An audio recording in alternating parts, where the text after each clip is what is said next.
তারপরে খাবারের ব্যবস্থা নেই, মরুভূমিতে খাবার কোথায় থেকে আসবে? আল্লাহ কোরআনে বলছে আমি জান্নাত থেকে খাবার পাঠিয়ে দিলাম। সেই খাবারের নাম মান্নার সালোয়া। মুফাসসিরিন একরাম লিখেছে মান্না সালোয়া খাবার কি আপনারা জানেন? মান্না সালোয়া খাবার হচ্ছে পৃথিবীর সবচেয়ে দামি মাশরুম, যা একমাত্র মরুভূমি অঞ্চলে উৎপাদিত হয়, যার বর্তমান বাজার মূল্য বাংলাদেশি টাকায় 1 কেজির দাম 5 লক্ষ টাকা।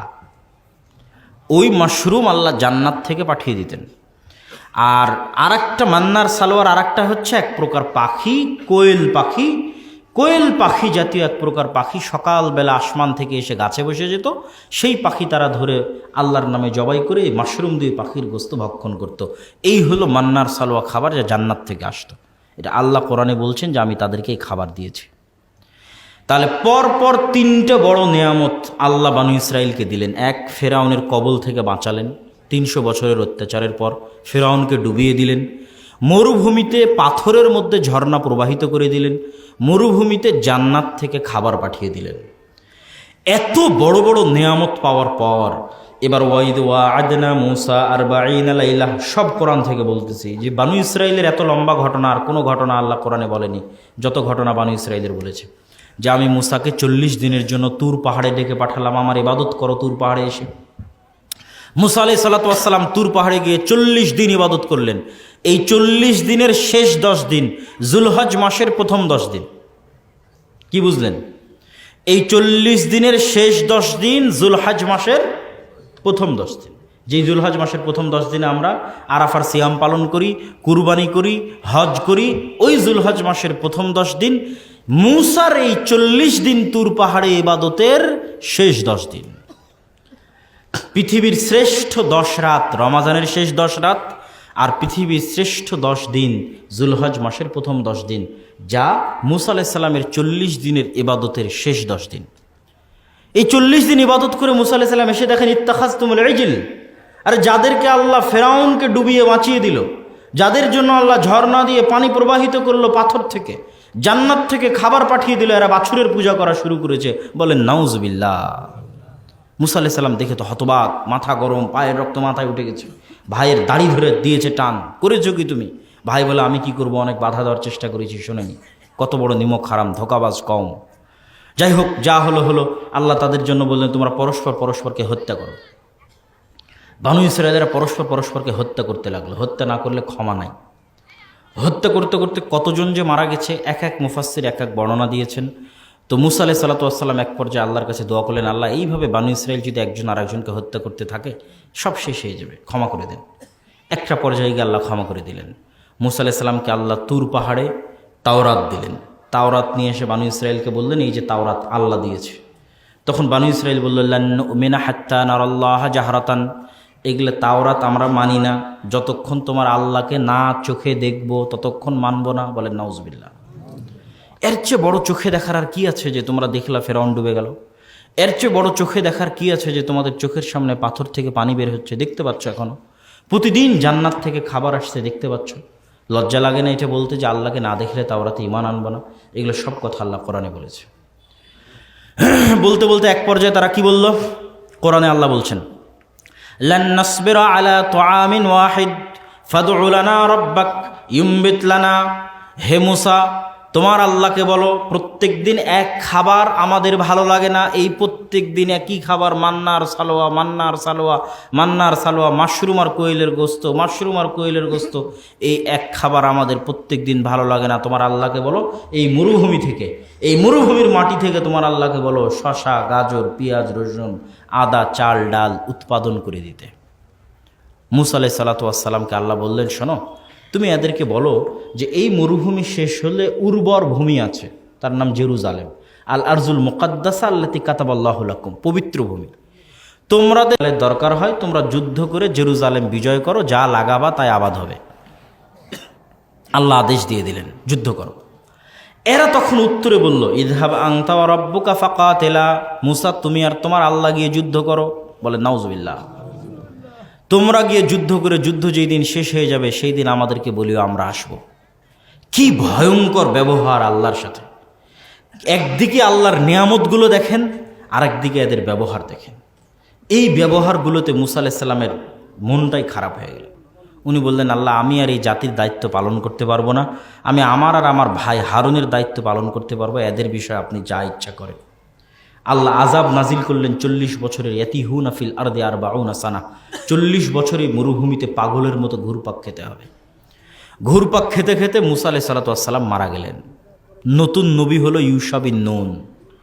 ইউশা বিন নুন নতুন নবী হওয়ার পর 40 বছরের আজাব শেষ হওয়ার পর ইউশা বিন নুন বানু ইসরায়েলকে বলছে, আমরা যা ভুল করেছি, এবার চলো আল্লাহর আদেশ মেনে আমরা জেরুজালেম যুদ্ধ করে বিজয় করি।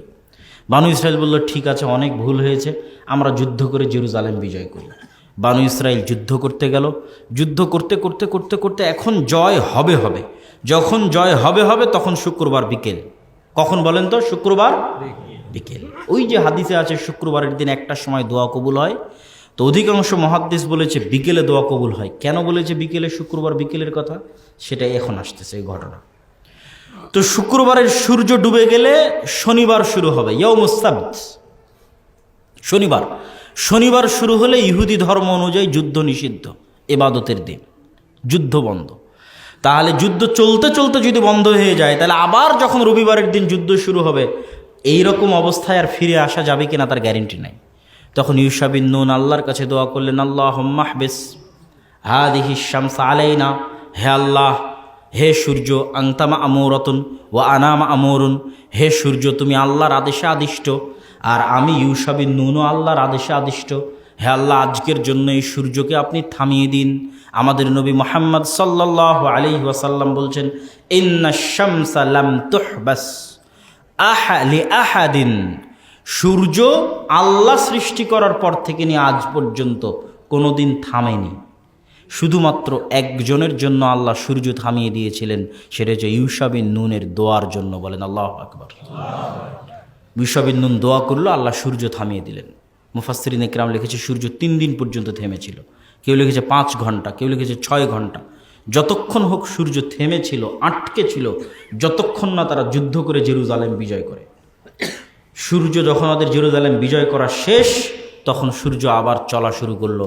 বুখারী থেকে সহি বিশুদ্ধ সূত্রে এবং কোরআনের মাধ্যমে সকলভাবে বিশুদ্ধ সূত্রে প্রমাণিত যে সূর্য ইউশা বিন নুনের দোয়ার কারণে শুক্রবার বিকেলে থেমে গেছিল, পৃথিবীর ইতিহাসে মাত্র একবার। তো এই বানু ইসরায়েলকে এত বড় দয়া, আবার আল্লাহ এত বড় দয়া করলেন, ওদের জেরুজালেম বিজয়ের জন্য সূর্য থামিয়ে দিলেন। এবার আল্লাহ ওদেরকে ছোট্ট একটা আদেশ করলেন, ছোট্ট আদেশ, এত বড় দয়ার পর ছোট্ট একটা আদেশ, দেখো তোমরা অনেক গুনাহ খাতা করেছো, তোমরা জেরুজালেম এত কিছু করার পর বিজয়ের সুযোগ দিচ্ছি, তোমরা জেরুজালেমে যখন ঢুকবা মাথা নত করে ঢুকবা, আর মুখে বলবা হিত্তাতুন, জিকির করবা। হিব্রু ভাষা হিত্তাতুন, যার বাংলা বা আরবি হচ্ছে আস্তাগফিরুল্লাহ।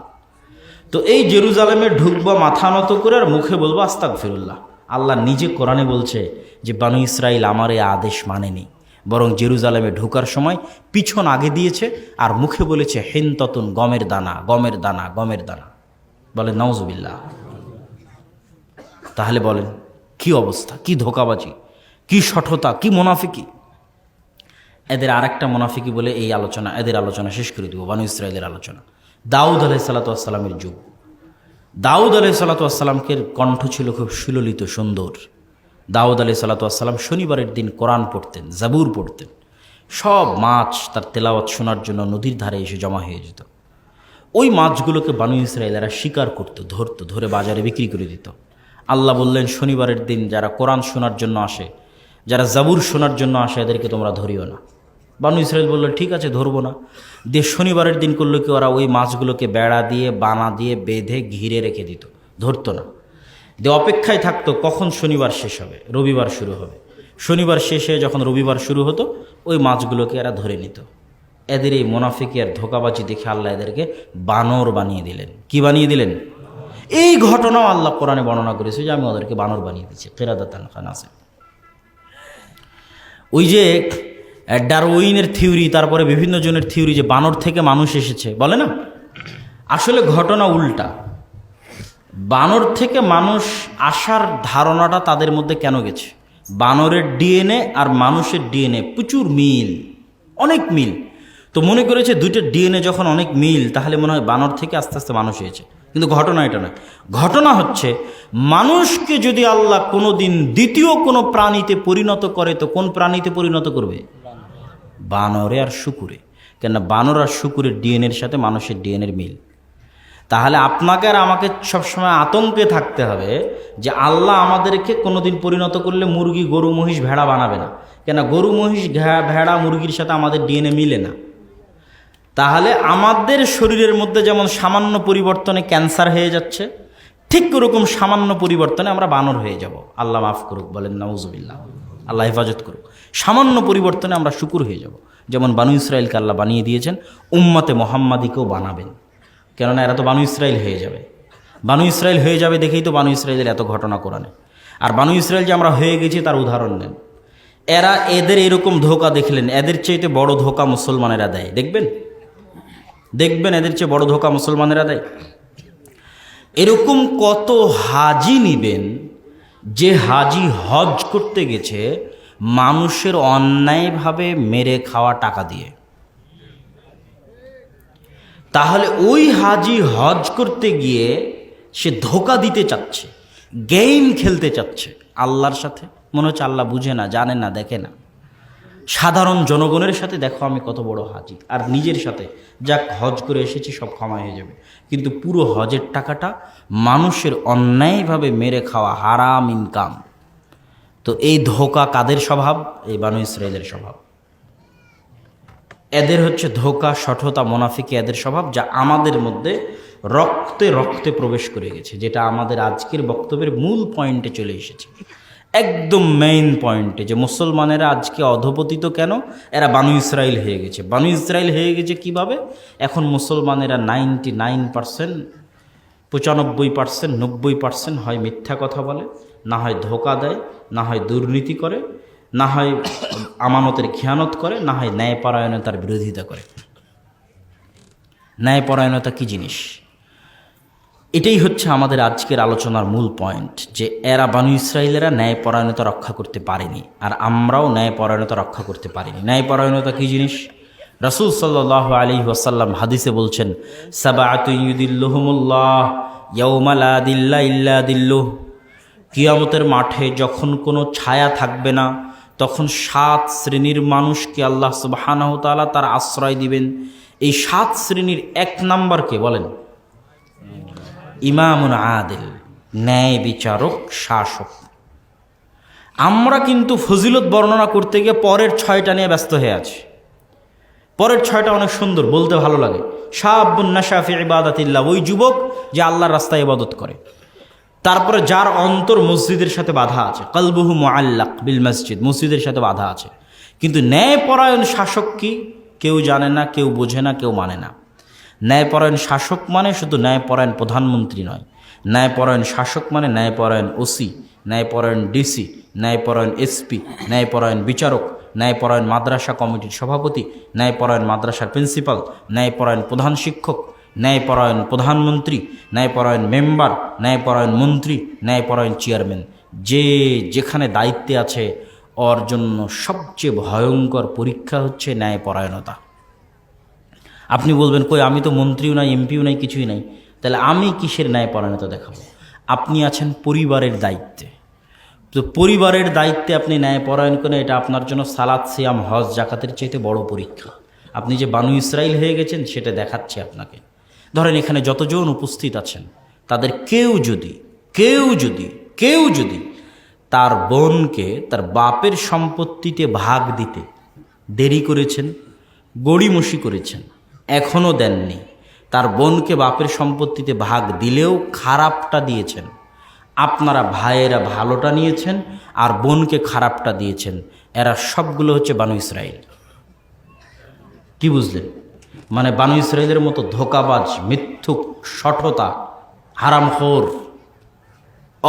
অন্যায়কারী, এরা কেউ ন্যায়পরায়ণতার মাপকাঠিতে কিয়ামতের মাঠে আল্লাহর দরবারে টিকতে পারবে না।